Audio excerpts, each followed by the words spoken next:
জয় যিশু। প্রথম পাঠ, শিষ্যচরিত ৭ অধ্যায় ৫১ পদ, ৮ অধ্যায় ১ পদ। সকলে যখন স্তেফানকে পাথর ছুঁড়ে মারছিল, তখন তিনি বললেন, প্রভু যিশু, এখন আমার প্রাণটা তুমি গ্রহণ করো।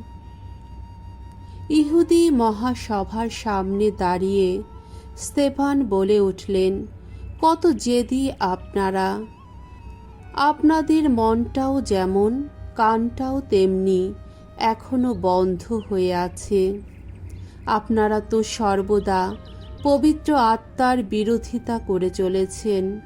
আপনারা তো আপনাদের পিতৃপুরুষদের মতোই। প্রবক্তাদের মধ্যে এমন একজনও কি আছেন যাকে আপনাদের পিতৃপুরুষেরা নির্যাতন করেননি?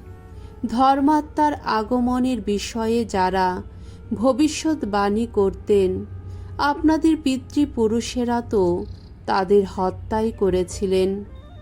আর আপনারা এখন সেই ধর্মাত্মারই সঙ্গে বিশ্বাসঘাতকতা করেছেন, খুনই করেছেন তাকে।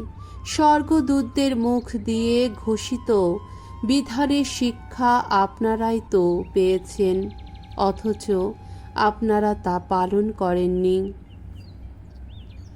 এই সব কথা শুনে মহাসভার সদস্যরা মনে মনে রাগে জ্বলতে লাগলেন। স্তেফানের প্রতি আক্রোশে তারা দাঁতে দাঁত ঘষতে লাগলেন।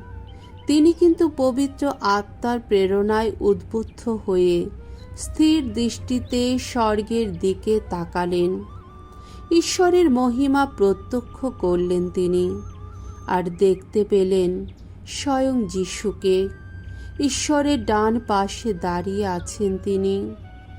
তখন তিনি বললেন, ওই যে আমি দেখতে পাচ্ছি স্বর্গলোক এখন উন্মুক্ত, আর ঈশ্বরের ডান পাশে দাঁড়িয়ে আছেন স্বয়ং মানবপুত্র।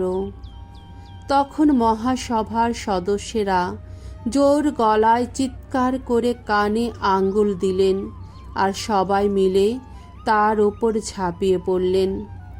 তারা তাকে শহর থেকে ঠেলে বের করে দিয়ে পাথর ছুঁড়ে মারতে লাগলেন। সাক্ষীরা শোল নামে এক যুবকের পায়ের কাছে তাদের গায়ের জামাগুলো রেখে দিয়েছিল। সকলে যখন স্তেফানকে পাথর ছুঁড়ে মারছিল, তখন তিনি মিনতি জানিয়ে বললেন, প্রভু যিশু, এখন আমার প্রাণটা তুমি গ্রহণ করো। তারপর তিনি নতজানু হয়ে উচ্চ কণ্ঠে বলে উঠলেন, প্রভু, এই পাপের জন্যে ওদের দায়ী করো না। এই কথা বলার পর তিনি শেষ নিদ্রায় নিদ্রিত হলেন। স্তেফানের এই হত্যার শৌলেরও সম্মতি ছিল। প্রভুর বাণী।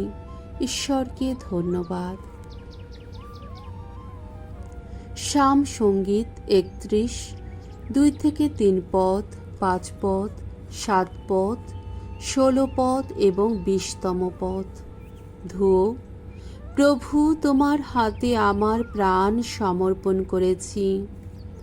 ওগো, আজ হও তুমি শৈলাশ্রয় আমার। আমায় রক্ষা করতে হও তুমি শক্ত কেল্লারি মতো।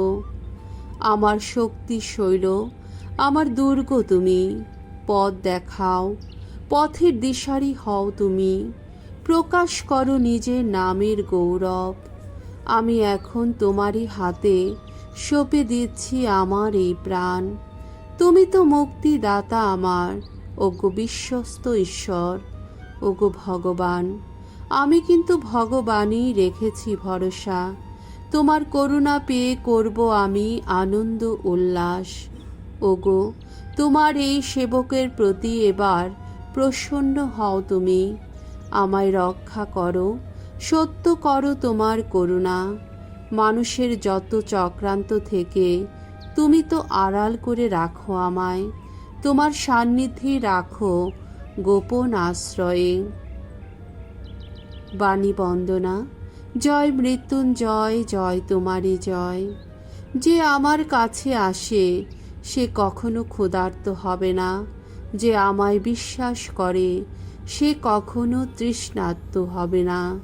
জয় মৃত্যুঞ্জয়, জয় তোমারই জয়। মঙ্গল সমাচার, যোহন রচিত মঙ্গল সমাচার, 6 অধ্যায় 30 থেকে 35তম পদ। যিশুর পিতাই স্বর্গের সেই সত্যিকার রুটি আমাদের দান করেন। কাফারনউম নগরে সমাজগৃহে ইহুদিরা একদিন যিশুকে বলল, আপনি অলৌকিক কি বা এমন কিছু নিদর্শন দেখাতে পারেন যা দেখে আমরা আপনাকে বিশ্বাস করতে পারব। তেমন কি কাজই বা করতে পারেন? আমাদের পিতৃপুরুষেরা তো মরুভূমিতে মান্না খেয়েছিলেন। শাস্ত্রে যেমনটি লেখা আছে, তিনি তাদের খেতে দিলেন স্বর্গের রুটি। যিশু উত্তর দিলেন, আমি তোমাদের সত্যি সত্যি বলছি, মসি কিন্তু স্বর্গের সেই রুটি তোমাদের দেননি। আমার পিতাই এখন স্বর্গের সেই রুটি, সেই সত্যিকার রুটি তোমাদের দান করছেন। কারণ যে রুটি স্বর্গ থেকে নেমে আসে আর এই জগতের মানুষকে সঞ্জীবিত করে, সেই তো ঈশ্বরের দেওয়া রুটি। তারা তখন তাকে বলল, প্রভু, আপনি তাহলে সর্বদা আমাদের সেই রুটি দান করুন। যিশু উত্তর দিলেন, আমি সেই জীবন রুটি। যে আমার কাছে আসে সে কখনো ক্ষুধার্ত হবে না। আমাকে যে বিশ্বাস করে সে কখনো তৃষ্ণার্ত হবে না। প্রভুর মঙ্গলময় বাণী। খ্রিস্ট প্রভু তোমার প্রশংসা হোক।